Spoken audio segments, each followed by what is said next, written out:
Welcome to Five Stone Buildings webinar program. We've just opened the live link, so we're just going to wait for a few minutes to allow everybody to join before we start.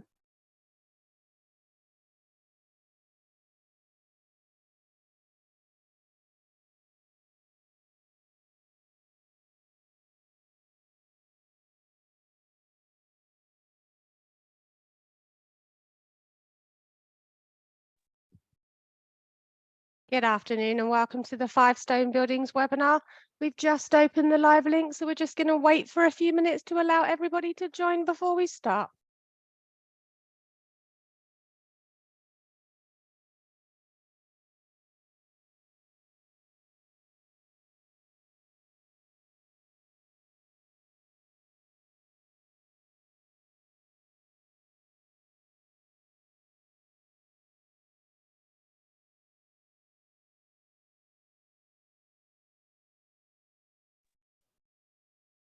Good afternoon and welcome to the Five Stone Buildings webinar. We've just opened the live link, so we're just waiting for a few minutes to allow everybody to join before we start.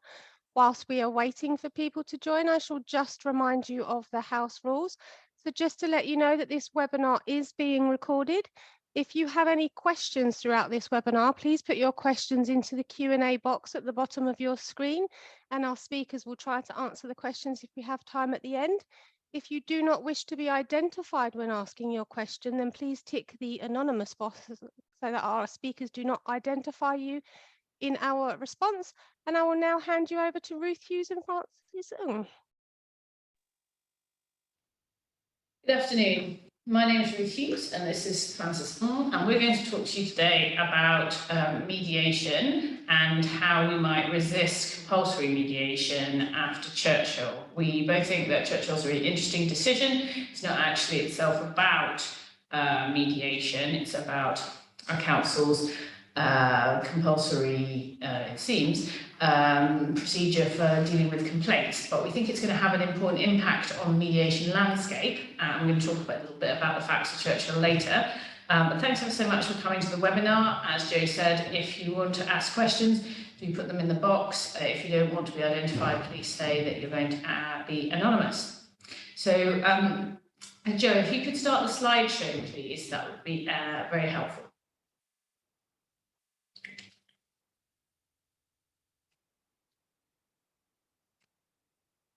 While Joe is helping us get the slides on the screen, I thought that first I'd ask Frank, why might a client want to resist mediation in the first place? Isn't mediation a great thing? Well, I think that's quite right. It is, and it's and particularly for our work, it tends to be inherently suitable. And clients who really want to resist mediation are pretty few and far between. When we were preparing for this, I went back through my cases, and I think I'd only really had 3 which did so. But I think they had common themes. The universal common theme was always that there was a very, very strong belief in the strength of their position, that they all thought very strongly that they were going to win at trial. But it was usually mixed with other things as well. One of the cases, there was a strong view that the claim was being brought fraudulently, that the evidence was absolutely falsifiable and would be falsified later on. In another one, there was a sense that the chances of a mediation succeeding were extremely low because both sides had radically different views on not just the scope of the final settlement figure, but also just what the settlement would look like. As it happened, in all of my cases so far, the non-mediators have been vindicated, albeit at very high risk and not always on my advice. But as we'll see, the arguments you make to avoid cost sanctions are much easier to make once you've won the trial. If you're trying to do it prospectively, it could be much more difficult. And also in two of the 3, for where they still didn't go to trial. What was done was that alternative ADR approaches were taken, which one's still going, but the other one, it did lead to settlement, and actually The one I'm thinking about, an ENE was used. It might even be a compulsory ENE under the Lomax case, but actually it was very helpful to have a judge tell my client what they thought of the merits in a way that possibly a mediator might have had more trouble doing. But yes, those were those were them. The other factor that was in one of the cases was a sense that the only way of achieving the desired outcome, which was to be able to stay in their home, was likely to be victory at trial, or with the useful costs order, because otherwise there just wasn't enough money to go around. So your client really needed to win and get the best outcome at trial in order to get the only thing they wanted. And were willing to take a lot of risk yes. to seek that. Sometimes clients can be like that. I mean, I think that it's like psychologically known that if you're in a very difficult position, you can double down on the risk, so that might not be that unusual. Yes. I think that it certainly can be, in fact, the case that your client doesn't want to go into a mediation because of their extreme animosity towards the other side and their belief that the other side isn't acting in good faith. So that can be a real life situation you have to deal with. It might not wash with the court as a reason for not mediating, but it's certainly going to be something that, as practitioners, we have to manage. Concern about lack of disclosure or not having the right evidence yet is also a more justifiable reason to resist mediation. Certainly, I have had failed mediations where we simply didn't have, for example, a valuation expert that we need, or there's a possibility that it's not the right kind of tax advice, and we'll come back to that later.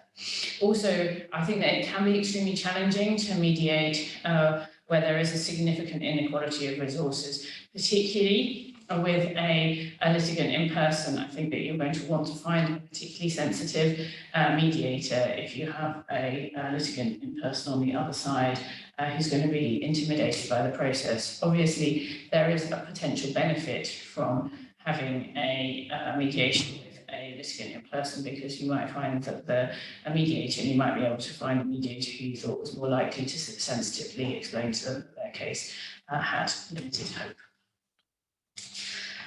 Next slide, please, Joe. But resisting mediation may not be a great idea. Frank and I are both accredited mediators. We've done a lot of mediations.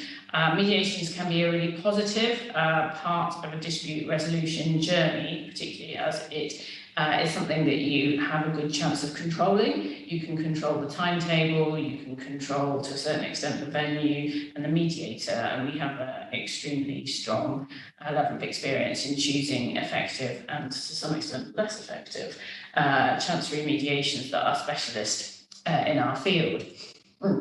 We also think that many cases are really very ripe for mediation, and we think that perhaps 1975 Act cases are the paradigm of this, particularly cases that don't involve a widow, because a widow is able, or in fact a widower, is able to make a claim based not just on need, but also not limited to her or his maintenance. But claimants that have a maintenance need are very unlikely to have any resources to fall back on if they lose their case. So they cannot really afford to play and lose. They also are unlikely to be able to pay the costs of an unsuccessful trial to the other side. So there will be a benefit to both parties in mediating. And in an Inheritance Act claim, they are inherently risky for defendants as well, because they're so unpredictable. That's definitely my experience. For example, I had a claim where there was an early neutral evaluation by Master Marsh, who set the benchmark for a successful claim in the tens of thousands, in the low tens of thousands. And in fact, at trial, the claimant obtained a housing provision worth nearly £200,000. So, and a costs award to boot. And that was despite my advice, other advice, my solicitors who were very experienced also agreed with the advice. And obviously that was completely underscored by Master Marsh, who was a much better tribunal, I thought, than the eventual deputy master that we actually had. I think it's proprietary stock cases often come within that sort of framework as well. Similarly, it might be the only thing they have, or the Well, sometimes you can partition the farm if you have a farming proprietary stock pool. I think that it's always worthwhile if you're having a mediation with a farm to have a really strong plan, valuation that values each individual field, so that you can start taking a kind of blue pen to the map of the farm. Yes. But I have definitely been involved in cases that I didn't think were likely to settle. I've done court protection cases for the OS where I thought there was no chance of settling, and in fact we have managed to settle. So the fact that you don't necessarily think that a mediation is bound to succeed isn't necessarily a good reason not to try it. I think that it can be extremely efficient in terms of, although mediations do take quite a lot of time and money, you do find out on the day where the other side's bottom line really probably is. That, and you find out whether you can settle or not without involving yourself in lots of correspondence, which is particularly difficult if there are many parties. Yes, I think there's also a special dynamic to effectively locking people in a building for a lengthy period of time. It's easier to ignore a letter, whereas if you're shut up in a room, it's much harder to ignore an offer. Well, that's true, and also just occasionally you get situations where families look like they might get back together at the end of a successful mediation. I remember one where really they looked like they were sacking the mediator and the lawyers so they could discuss it between themselves. It's the first time that they had seen each other in years. So there can be additional positive outcomes from mediation. Also, there can be an additional lack of negative outcomes, because as much as your client's family really do now hate each other, and there's nothing really that can't be made significantly worse in terms of hatred than a trial. And in terms of costs as well. Absolutely. Next slide, please, Joe. I'm sure anyone tuning into this will be reasonably familiar with Churchill, so I'm not going to take you in a lot of detail through it. Mostly what we're interested in at this point is how the newfound discretion is likely to be exercised. But by way of brief introduction, Mr. Churchill had a Japanese knotweed problem in his garden, which he said was due to knotweed coming off the council's, Medford Tydfil's council's land. He brought proceedings, and the council sought a stay of his claim for him to use their in-house complaints procedure. At first instance, this was refused by a district judge who said that he was bound by Lord Dyson, Master of Rolls' dictum in Halsey that compulsory mediation was an unacceptable obstruction on the right of access to a court. But a leapfrog appeal was allowed to the Court of Appeal with many interveners. On appeal, the council argued that there should be a 1-month stay, so they're only arguing for a temporary stay. It's not totally clear from the judgment whether the council's original application was for a permanent stay or not. Their grounds of appeal were, one, that the judge wasn't bound by Halsey, and secondly, that the CPR permitted the court to stay what they called premature claims for ADR, and also to stay or strike out claims if a party unreasonably refused ADR. So it seems from their grounds of appeal, at least, that they were arguing that permanent stays and strikeout sanctions were potentially suitable responses to a failure to mediate. Yeah, next slide, please. Thank you, Joe. So the new Master of the Rolls decision took a few steps, which again we'll go through quite quickly. Firstly, he decided that Lord Dyson's statement in Halsey was dicta, which is unsurprising because Halsey concerned ex-post cost sanctions rather than ex-ante compulsory mediation or compulsory ADR orders. Secondly, he felt that the ECHR and ECJ cases touching on this didn't preclude compulsory ADR, provided that the order didn't impair the very essence of the claimant's right to a fair trial, was made in the pursuit of a legitimate aim, legitimate aim in this case being to facilitate settlement of the claim and protect court resources, etc., and that it was proportionate to achieving that aim. He then had a look at the principle in the Unison case, the case which concerned court fees for employment tribunals being excessively high, which based on argument that an impediment or hindrance of access to a court requires primary legislation. He found that doesn't preclude ADR orders. We'll come back to how he distinguished Unison in a moment. And if any, found that the court did have power to stay claims to ADR in order for parties to engage in it. Mr. Churchill wants to argue that the council's complaints procedure wasn't suitable, but of course he didn't put in a respondent's notice. The Court of Appeal said he couldn't challenge the judge's view that his refusal to use it was unreasonable. However, the Court of Appeal then said that matters had moved on since the district judge's decision, because Mr. Churchill had refused to allow the council to treat as not weed. The internal complaints procedure was designed for pre-action matters and wasn't designed for private law matters. It might not be appropriate for an entrenched dispute. You might query whether things have really moved on in that respect, given that all of those might as well have been the case at the time of the hearing before the district judge. But for that reason, no stay was imposed, given that it might be scope to query if the analysis in Churchill, like the analysis in Halsey, is itself technically dicta. But I think Ruth and I agree that in practice, the likelihood of getting not followed is very, very low. Yes, I think that's definitely right. I think it's going to be extremely difficult to challenge this Court of Appeal decision. I mean, Mr. Churchill's not going to want to go to the Supreme Court because he didn't get a stay imposed. He sort of, in fact, won, contrary to what he might believe. And the council got in principle what they were asking for, and so they're unlikely to want to say that there's an important point of principle that needs dislodging, so they're going to go to the Supreme Court. And how's anyone else going to get to the Supreme Court? It just seems completely unlikely that that will happen. So I think we probably are stuck with Churchill, even though there are some significant problems with it. And there'll be very rarely be a case where it's going to be cheaper to have an appeal even to the Court of Appeal than to have a mediation. Yes. So it's almost never going to be the case that you'd have an opportunity to challenge it in the same way that no one had an opportunity to challenge Halsey, because actually litigating these points is very unlikely to be economic. I agree with that, and look, it's I suppose it might be ultimate in terms of the indication that mediation is going to be successful, that someone's willing to litigate it to the Supreme Court. Next slide, please, Joe. So, Frank, how do you think the discretion about whether to impose some kind of compulsory mediation or ADR will be exercised?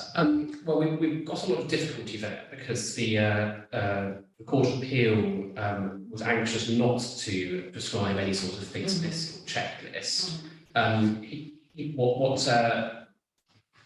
What the court did say is that both the Halsey considerations on when you might have a cost sanction ex post for failing to mediate or failing to engage in ADR are likely to have some relevance.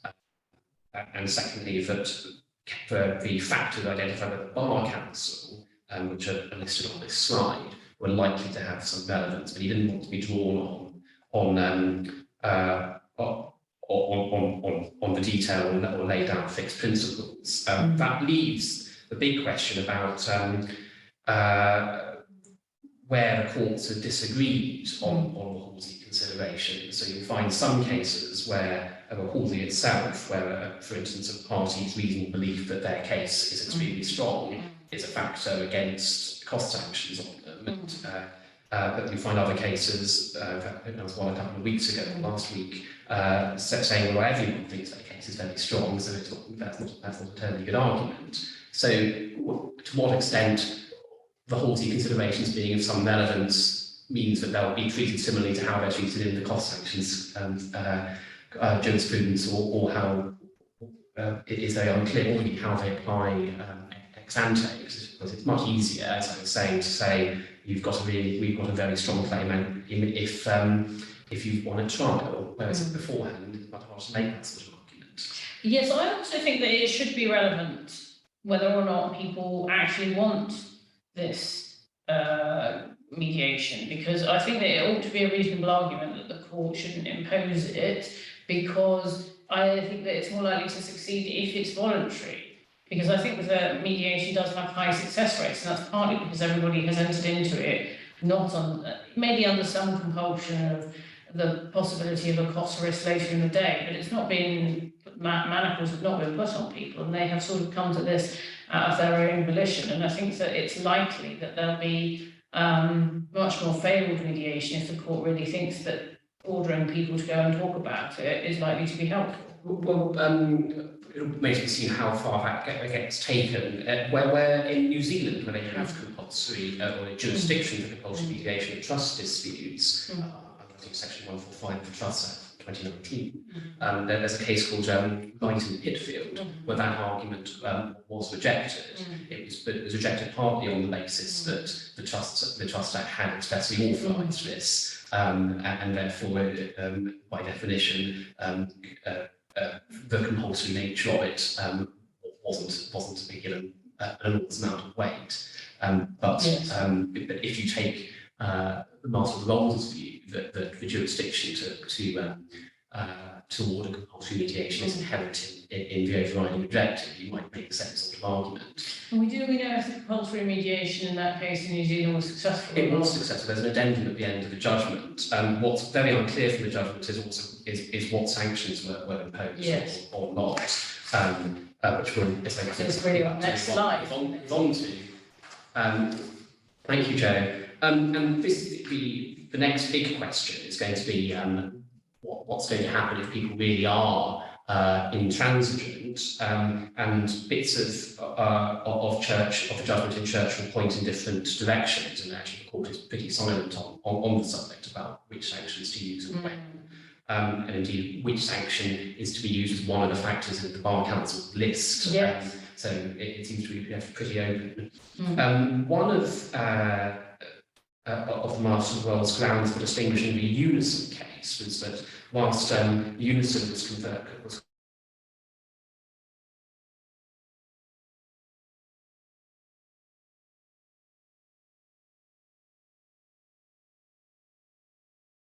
Unison, then you might say that on that basis they should never be ordering permanent stays, strike out, or debarring people from defending. Yes, I mean, it does look more like ousting your right to access to a court if you're permanently stayed or struck out, doesn't it? It does, but on the other hand, the ground of appeal that the council were relying on was that the court did have jurisdiction to strike out, and there's no criticism of that.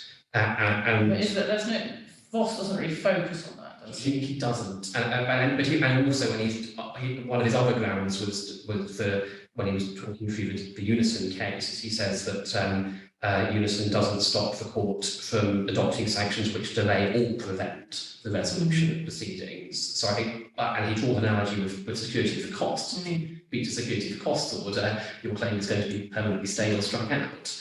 Yes, I suppose that is true. I feel like it's a tagline for perhaps the Master of Rolls that justice delayed is not justice denied, contrary to popular belief. Well, yes, or at least justice delayed is not just preventative of being a Unison judgment. Or Article 6. Or Article 6. I think it's really interesting to ask the question how prescriptive the court will be. I can't really imagine a Chancery Master wanting to get down into the detail of whether you use one of Chambers' exceptional mediators, maybe Penelope, Reed, Barbara Rich, or Miranda Allardyce. I think it's going to be difficult to get masters to be involved in those decisions. Also the venue, I mean, should we be having our mediation at the Ritz, perhaps? We should have it at the IDR Centre on the Strand. How about in the basement of the Central London County Court, one of my favourite venues for a mediation before it got moved from the Crescent at Regent's Park. Well, the difficulty with that is what if the person who's being compelled to mediate refuses to review the venue? Yes. I think that may be, I think we'll get onto this, ways of avoiding the compulsory nature of mediation.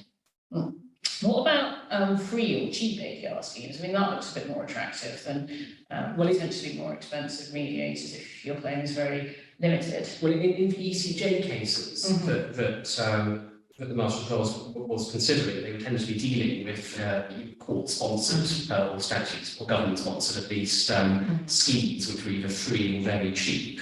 You could put Central London scheme offers a fixed fee mediator, and it wasn't very in cases where one of the sides is very or you might be able to persuade some of them advocate to act as a voluntary mediator, but it's just not clear at all how far you'd go, because if the court thought that you were trying to choose a mediator with a view to the mediation not succeeding and the other side weren't agreeing, you could imagine wanting to step in.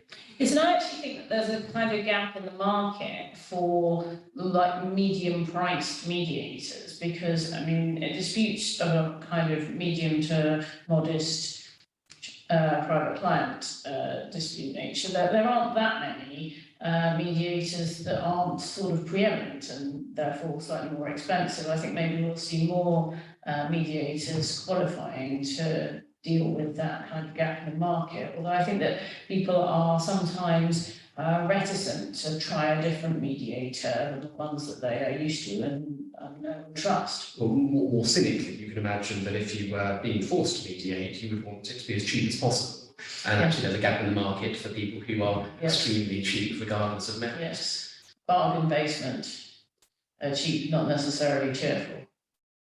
Well, cheerful if you want to try. Next slide, please. So what are our options in terms of getting out of a compulsory mediation if your client really doesn't want one? I think. Well, shall I? One thing you can do is propose some form of ADR that isn't mediation. There are provisions in the civil procedure rules and that are effective in the Chancery Division to try and get the court to order an early neutral evaluation or an FDR style hearing. We think that the difference between those is that an ENE involves more in the way of a view on the merits and can be done on paper. So we think that the cheapest kind of alternative dispute resolution, ADR, is probably only neutral evaluation on papers, because you've probably already set out in correspondence why your case you say is extremely strong. You could just say that again to the judge and ask the judge to make a decision on not a decision, a kind of indication on the papers, which you can then show to your client, get them to take account of how the judge says their case is not as strong as they thought it would be, or set fire to it and never have to see that judge again, because we know that you won't have to see the judge again because they're conflicted out. So that's what we definitely know, that we won't be getting that particular judge's decision at trial. As the other advantage for the ENE is that a lot of the work you'll be doing for it is going to be work you'll be doing anyway. So a lot of the costs will be saved potentially. Something I've recently experienced though is that if what your client's really concerned about is delay, then at least in my experience, the masters in the Chancery Division are very reluctant to give trial directions if there is an FDR, because they don't want there to be court place taken up. So you might find that if the priority is avoiding delay, then a mediation might be preferable.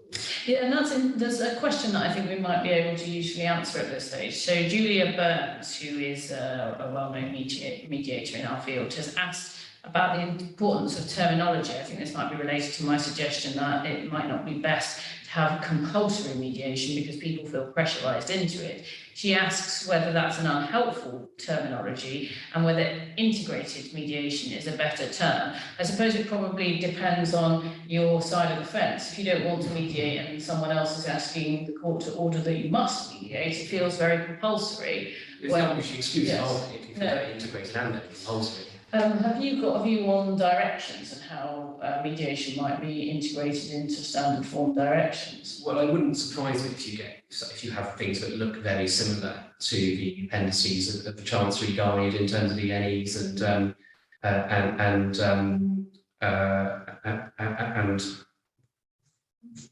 sorry, it would be very similar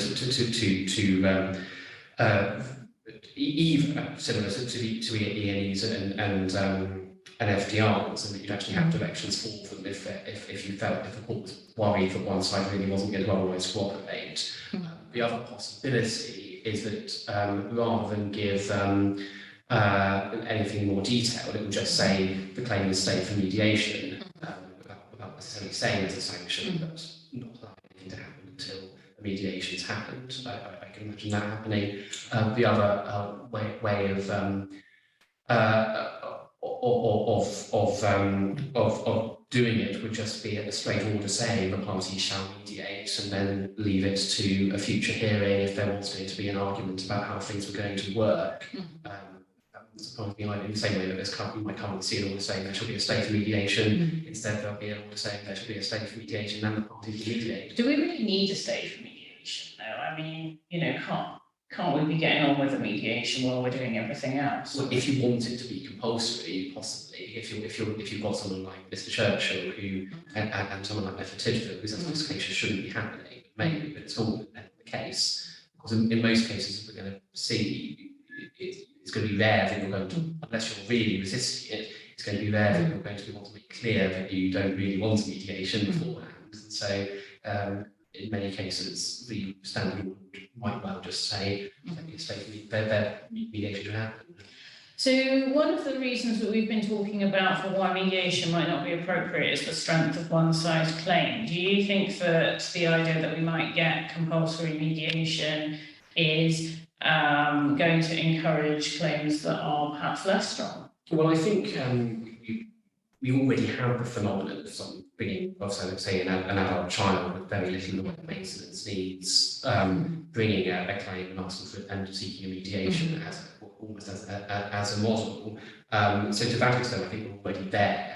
So I'm not sure Churchill will make a big difference, but of course it does strengthen that sort of model, bringing a pretty low-key claim and seeing where you get with it at a mediation. That's going to be a strong decision to take if the mediation is going to be forced. And that leads us to the second way you could try and avoid a compulsory mediation, which is to immediately apply to strike out the claim or for summary judgment on it. Now, I'm always very nervous about summary judgment and strike out applications. My experience is that they firstly, of course, they have a cost risk. And many of our cases are inherently unsuitable for summary judgment. Very difficult to get summary judgment on a 75 Act claim. I'm not aware of a summary judgment decision on a 75 Act claim. Very difficult, and someone might have told Lord Templeman's son this, that it's very difficult to get a strikeout or summary judgment in a contentious probate claim. There are cases where there have been summary judgment and strikeout applications in our area. I managed to get large swathes of a litigant in person's defence struck out, but I knew I wouldn't get the whole of them struck out, but they were so wide-ranging that it was worthwhile striking them out because that narrowed the field so substantially for trial. And actually that was quite good because it allowed the judge to give a steer, which is a kind of a non-formal E&E, the strikeout that the litigant in person was on a sticky wicket in relation to the whole of their claim, and that actually encouraged them to involve themselves in a formal mediation, which was in fact successful. I can see it being an option in a case of a fraudulent claim. A fraud claim is difficult to I mean a fraud claim. I mean a claim that is fraudulent. Oh, I see. So say you've put in you've asserted things in your witness statement which are demonstrably untrue. Which often happens with needs and resources in a 75 Act claim. You might be able to get somewhere with them if you get the judge on side, even though it's, I think, very high risk. Well, there's also the possibility of deferring mediation. Now, this can be done, I suggest, for very reasonable reasons, particularly if you need disclosure or an expert report or something like that. I mean, I've certainly had mediations fail because we didn't have those kind of documents, particularly evaluation document, where both parties could come to a figure on the value of the land, which obviously someone said had a massive hope value and the other side didn't accept. And particularly saying also that we can't appraise your case until we see the witness statements. Yes, so I think that there are ways of putting off, perhaps indefinitely, a mediation by causing trouble. I mean, I think that you need to be, there are risks in seeking to cause trouble, for example, arguing about date, time, venue, mediator, conditions, yes, parking. And in the cost sanctions context, the dragging of feet can amount to an unreasonable refusal. Yes, it may be wise at every stage where you drag your feet to confirm that you are definitely behind the concept of the mediation, so that it's more difficult to argue that, the fact that you are absolutely keen on only one mediator who's only available for one day in the next 6 years is really a way of putting off the mediation indefinitely. On the other hand, if you honestly cannot agree a date, time, venue and mediation, it does seem to me pretty unlikely that you are actually going to agree at the mediation. So it may be that you are arguing for compulsory mediation, or a mediation that is sanctioned by the court in some way, but that might be a real waste of your time, because if the other side really don't want to settle, maybe you are better off putting your offer in a Part 36 offer and letting them live with the consequences of that. Yes, well, if you're thinking about seeking compulsory mediation, or you might yourself be wondering whether it's really worth it. Is it really worth it?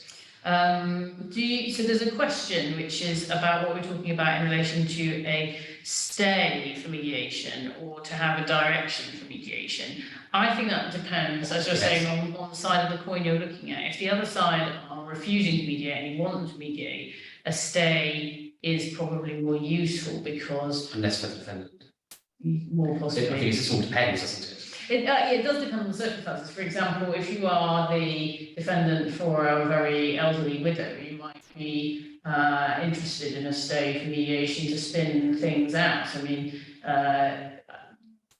there never was, I don't think, trial in Lomax. There's no reported decision, but it certainly wasted a lot of time going to the Court of Appeals to find out whether or not there should have been a compulsory FDR. Well, I've had a case where my Inheritance Act claimant had a stroke, and the other side knew that if she died before time, she would lose her claim. Yes. So in that scenario, the state mediation would be extremely helpful to them.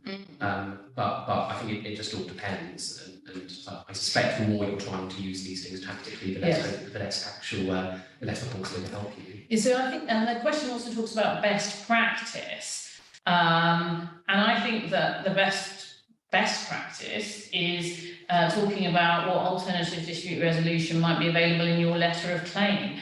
Often the most successful, absent real blocks to mediation, like having an expert report or really understanding the other side's case or lack of disclosure. Some of the most successful mediations I've had are pre-action, and the reasons for having a pre-action mediation might be manifest. So, for example, it can mean that the mediation takes place before tens, hundreds, maybe even more than that, thousands of pounds of costs have been incurred, which might make it much easier to settle. And before you've entrenched yourself by reading the other side's outrageous witness statements. Yes. It also, particularly, for example, with money claims, like professional negligence claims, you've got to put £10,000 up for issuing any kind of reasonably sized claim at all. That's money that's just wasted. The insurers might be willing to, but you're going to just be asking the insurers to pay anyway. So I appreciate that in my general experience, insurers will want to see whether you're really got to put your money where your mouth is, but they've got to pay a premium for that. So one of the questions that we've been asked is, how would we want to compel a mediation if that's what we really want post-Churchill? Now, I am pretty sure that I would be reticent to impose compulsory mediation on the other side. To apply for it. Yes, but if you wanted to do that, how would you go about doing it? What I suspect what we're going to see is similar to what CEDA were asking Lord Justice Jackson to do in the Jackson Review, which is to have a sort of built-in standard form direction, so that there would be provision for a mediation, possibly compulsory mediation, unless the other side object. And so actually the boot, I suspect moving forward we're going to find the boots on the other foot. Yes. But if that's if you are seeking to compel them, presumably you'd be making very similar arguments to the arguments that are made when you're seeking cost sanctions for failing to mediate, for failing to engage in ADR. You'll be saying you've made reasonable proposals and they haven't accepted them. Yes, and of course, you are taking a relatively substantial risk if you decide not to mediate in the face of a reasonable request. I mean, wasn't there a decision quite recently, His Honour Judge Matthews, where he... Yes, it's the Stoney Alice decision, where, well, to take into account in that case that it wasn't just a refusal to mediate, it was a refusal to engage in the proposal at all. And I think the Court of Appeal previously said that refusing to engage at all with proposals it is itself unreasonable. So it might be that that was a bit of an extreme case. What was the substance of the case? The substance of the case, it was a mixture of removal and effectively direction to that to the state. I think executor, because they'd been administering the will on the basis that certain obliterations and amendments were valid, whereas in fact it was reasonably clear, or at least it appeared clear at the hearing, that they were invalid. And so he paid a lot of money to his daughter on the basis that the amendments were correct, and we'd been asked to stand this down, and also proceed to declare that the iterations were not valid. Once they got to trial, it was conceded. It was not to trial. It went off the hearing. It was conceded at the hearing, entire claim. But the claimant, despite not having any obvious flaws in their case, was subject to a 50% deduction on the basis that they failed to mediate or failed to engage in proposals. But of course, it's all quite discretionary, and sometimes judges will say, you've won, your case was very strong, no cost sanction should apply for your failure to mediate because it was reasonable. Yes, but that's a much harder case to make if you haven't won a trial. Yes. When we're dealing with these orders, they're always going to be case management orders, and the prospect of successful appeal very low. So I suppose the headline from that is that it's particularly risky to try and avoid a suggested mediation if your case is being heard in Bristol. I'm not trying to go that far, but I think it's risky to try and avoid them anyway. Yes. And next slide, please, Joe. It's the next. Yes. Avoidance of compulsory mediation. This is sort of the paying price. What do you think about that? I think we've moved 2 slides forward rather than 1 slide forward. Joe, can we move back 1? Thank you. Thank you. Well, the other option is to, if you are going to be subject to one of these orders, to try and ensure it's on terms that your client is willing to bear if they really are willing to comply with it. For instance, if your client's willing to take the risk of a 50% cost sanction, which probably you'll have to advise them it might well be a possibility, they might well be willing to accept a prospective cost sanction or something else.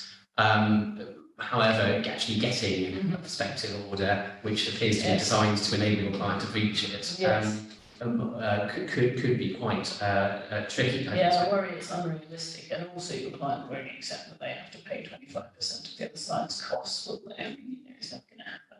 It would be very difficult. It would be much better to try and suggest a kind of cheap mediation or based ADR. But our way of doing it is that if there is no sanction built into the order, and you can imagine a case where it's not built into the order, you you'd expect that if a really draconian sanction is going to be applied, it would be on less terms rather than without warning. Yes. But that's a big risk to take. I myself find it quite difficult to imagine masters imposing unless orders in relation to mediations.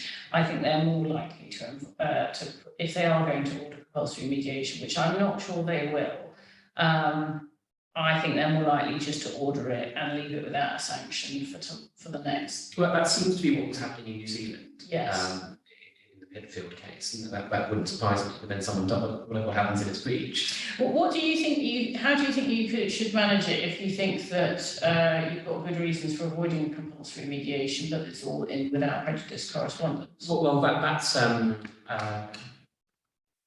the argument would be trying to persuade the judge that actually it's the wrong time, because there is without prejudice to cost correspondence out there, which is relevant to the question of whether and what sanction it should be applied, and so the whole thing should be left to after trial. I think there's a case for it. Yeah. I mean, it's under the bridge now, but there is a case for saying that all of these questions should only really be assessed after trial, because the court's unable to think about the merits in any detail. What about sort of attending a mediation in bad faith? I don't think that you'd be very happy to advise a client to. No, well, speaking of professional obligations to any excellent client's interest, and if one's been ordered and we're going to go, it's never really going to be your client's interest to say you should try and strike a settlement. It may well be that you just recognise that settlement is extremely unlikely. On the other hand, we all need to fail mediations, and a lot of the failure of mediations is a failure to do things in advance in the right way. I'm not sure you can really expect people who don't want to be there to incur the costs of doing that. What about the risk of privilege in the mediation being somehow waived by acting in bad faith? Do we think that that's is the court going to delve into without the privilege of a mediation? In Halsey, they say they won't, and that's referred to in the executive limited case as well, and no one seems to be basically getting movement to go against that. It would, I suppose, the argument would be that a compulsory mediation order either could impliedly or expressly say you have to use your best endeavours in settlement or something. That's actually in the standard form orders for an FDR. It's a provision saying you use your best endeavours, or I tend to delete it.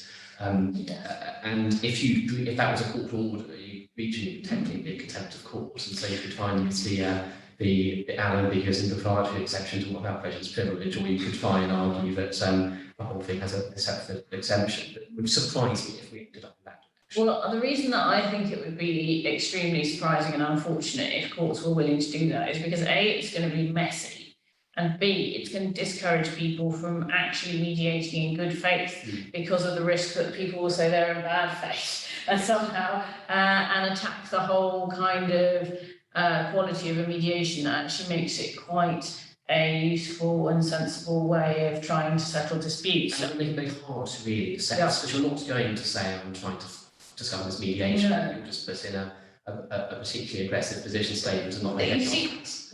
You see, that did have a significant concern to me, because I thought to myself, if I wanted to persuade the court that I had mediated in good faith, if I had, in fact, a client that I was worried was acting in bad faith, is that I put quite a reasonable position statement forward, saying, we're very happy that they had agreed to mediate, and we're looking forward to hearing their proposals, and things like that. Whereas in fact, mostly I put in position statements that are mediations that are really the most aggressive documents that I do in my practice, because I think there are lots of good reasons for this. Firstly, it's quite cathartic. The judge is never going to read it, so you can be as a... The client likes to see the document. Oh, absolutely. It cheers the client up no end. Some mediators are going to say that that's unhelpful, and all of my mediations have been put back several hours by my 10 out of 10 aggression in a position statement. But I would disagree with that. I think that I'm able to say to my client, look, we said all that in our position statement. we shouldn't have an opening meeting, at least unless the other side say they're going to say something nice in it. So we either have no opening meeting, or we have a nice opening meeting where we both say we're here to settle, and it's lovely to see you. We'd like to share biscuits. And then we can get down to actually getting on with the mediation. Whereas if you've really pared back your position statement and it's not that, then you have to deal with the client wanting you to put that forward on the day. And I think that will take you back. Whereas, probably the other side don't. The other side have heard that Hugh's position statements are extremely aggressive and probably don't really read it at all. Well, I just don't think the court would want to engage with the question, because how do you distinguish between a bad faith mediation and a mediation where someone just wanted to save costs and didn't want to have much in the way of, didn't want to give much time to it, so didn't think it was going to succeed? Yes, so we can see how we think that good mediations are likely to succeed by, for example, getting tax advice. We don't think that it's likely that you'll be told that you have to get sensible tax advice, so you can always say it's very difficult to set tax advice. Many good faith mediations fail because they haven't got appropriate tax advice. It's or you agree to deal and then someone takes tax advice, and someone realises that actually that agreement is going to incur a huge amount of stamp duty, land tax, or inheritance tax charge, or some kind of capital gains tax charge that's problematic. So we would always advise thinking about the tax consequences of the likely settlement structures in advance. Once I had a mediation where there was a farm within a company, and that I do quite a lot of tax, and I'm willing to do most of the tax advice, but the tax consequences of the proposed demerger of the company, I felt was well outside my expertise, so I got Oliver Marr to provide that advice for me in advance, which was helpful. But not something the court's likely to want. No. As the slides say, there's no obligation to stay late. Most of my mediations are settled well after 8 p.m. Yes. Often a long time. I actually deprecate the practice of mediating into the small hours. It might be that clients are feeling that they really have to settle at 10 o'clock at night or 2 a.m. in the morning, but I'm not sure that good decisions are made at that time. I am a morning person, and I would much rather start a mediation at 7 a.m. than carry it on till 2. I think there's a real risk that you won't make good decisions or get competent advice late in the evening. I had a case last year where the mediation finished at 11 a.m. The other side were clearly only intending to avoid cost sanctions. Yes. And they had an initial exchange of offers and then they left. Yes. That's a good way of reducing the cost burden of mediation. Well, exactly. Well, I suspect that's more the sort of thing that you'll see from a really recalcitrant litigant than anything truly bad faith. It'll just be very little commitment to the process. And there's no obligation to settle, is there? Yes. Queer if there's an obligation to stay to 5 p.m. Yes. Well, probably not. It's probably a breach of your Article 5 rights. You don't have to go to mediation, do you? You can send counsel, maybe a junior solicitor. Well, I give you the standard form FDR. I think does say that the party should attend. Yes, but not. But it wouldn't be completely out of to say that'll just make it compulsory instead of voluntary. Well, but also, I have engaged in mediations where a number of the parties haven't attended in person. It doesn't actually mean that the thing isn't going to succeed. I had one client who was a journalist in Afghanistan, and it was going to be extremely tricky. I suppose now you can have virtual mediation, can't you? So I suppose you could attend your virtual mediation and put the computer in the other room and go and sing Mariah Carey in the front room. Well, in fact, if non-attendance is happening, that raises the question about authority to settle. Yes. To what extent are you obliged to give your attendees authority to settle? Well, plenty of charities and insurers give limited authority to settle, and that's standard. I've had a mediation, actually it was extremely successful, where actually it was really interesting, this mediation. It was a mediation for professional negligence where the solicitor had actually sort of run away with the money, and we were suing the firm for his running away with money. And there was a big difference in, the liability was accepted, but there was a big difference on quantum of damages. And we managed to persuade them through a series of open meetings where I actually did some sort of examination in chief of my new trustees. They said these people cannot have incurred this much in the way of professional costs. And we had to explain, a lot of the sorting out of this screw up, which it was kind of an omni shambles by the allegedly professional executor, happened in COVID, and there were just, there was issue after issue after issue, and I led my new professional executor through what happened, and they listened, and I know from the mediator that they had to persuade the insurers to increase the limitation on their authority to settle because they were persuaded that we had a much stronger case than they had thought. Next slide, please. This is the final option. Yes. What do we think about the openly resisting alternative dispute resolution? What we want is, full fat dispute resolution, ideally with a High Court judge. How are we going to obtain this? Well, I think it's very, very high risk to attempt this. As much as anything, you're going to be marking yourself out as someone who doesn't want to engage in ADR, which is going to probably make the court keener to impose compulsory sanctions on you, but if it wasn't already. Or at least ex post facto sanctions. And most of the reasons you can give for resisting a mediation, the court's going to have at least a width of discretion to say that's not enough. Yes, I mean, I think it's both of our experiences that the judicial climate's very pro ADR, and I don't even seem to think that, the other side's a fraudster and we're definitely going to win as a big reason not to go to ADR. Well, no, because if the court's already found no fraudster, that's one thing. If it's just an allegation, what they'll say is we're not in a position to make a finding on that.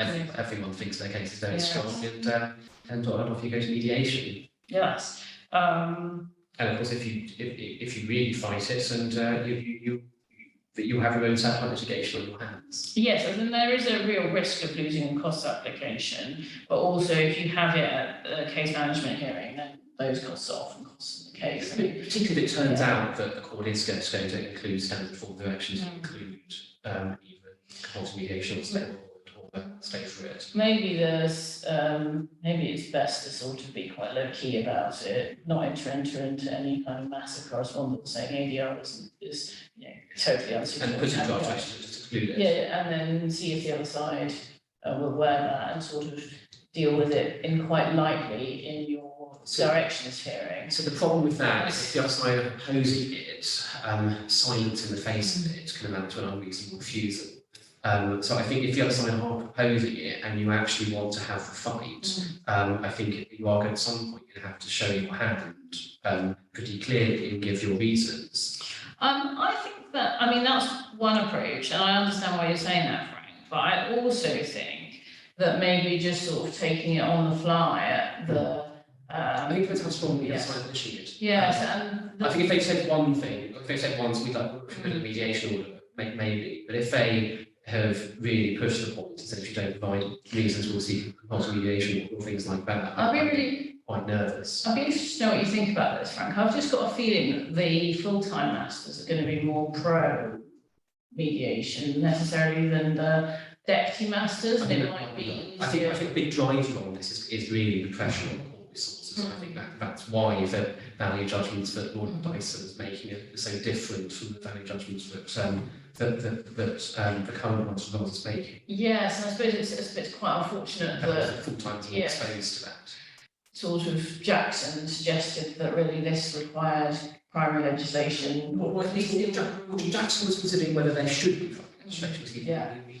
He was considering whether to make it was part of his board cost review, but he decided not to recommend it. So as late as that, that seemed to be where the wind's blowing, but it has changed. And a big part of that is the pressure on court resources.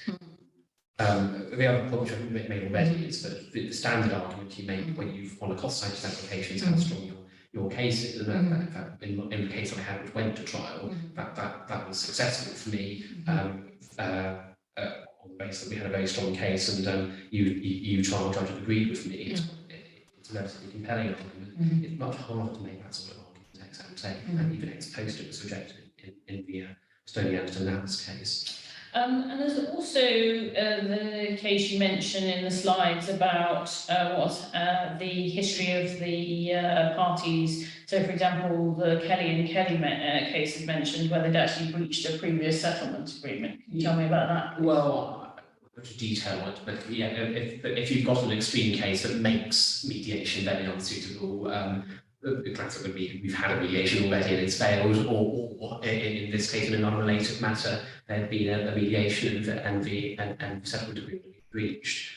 You can imagine a court having quite a lot of sympathy for that, because it doesn't want parties' resources wasted, and those sorts of factors might well push very strongly against compulsory mediation. There's been a question about litigants who have wider commercial interests and concerns that mean they need a judgment and parties that need a test case. So I think that there's obviously quite a lot of benefit in having test cases sometimes, and I think that that's an argument that the court might listen to in relation to a case. It's one of the court's factors.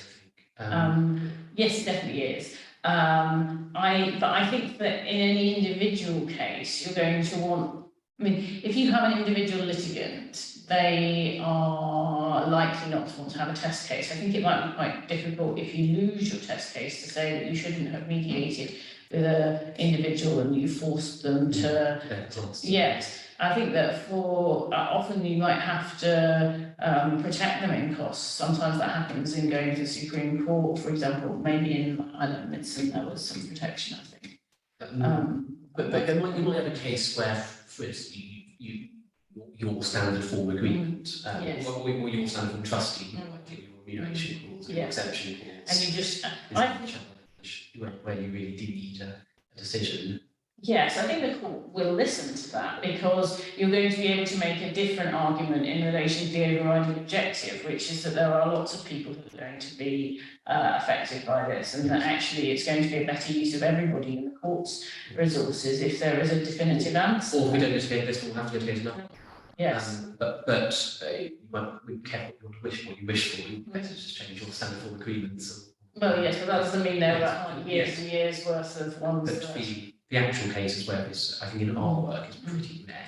I mean, I do test cases in the revenue, and I also do test cases in the court of protection quite frequently, and that's but that's dealt with in a very different way. And HMRC have their own special policies on settlement. Or not settling. Well, yes. Well, there is a litigation settlement strategy, and broadly speaking, well, they will mediate. They will just not settle outside the NSS. Yes. Often, based on yes. Well, I mean, you have to. For very good reasons, it's important that there's a coherent framework behind HMRC's decision to settle, and that usually means that they have to collect the tax if they think the tax is due.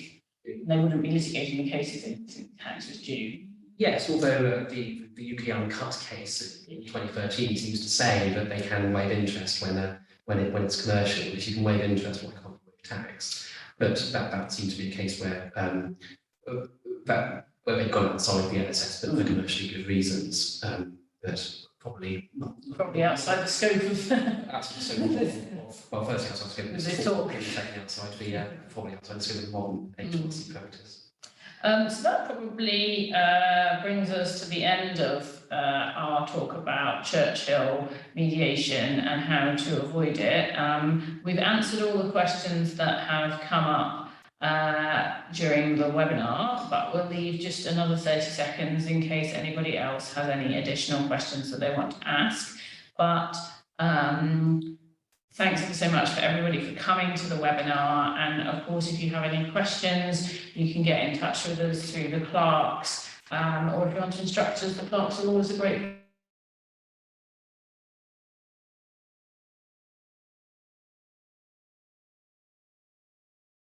ask Joe to close the webinar. And once again, thank you so much for coming.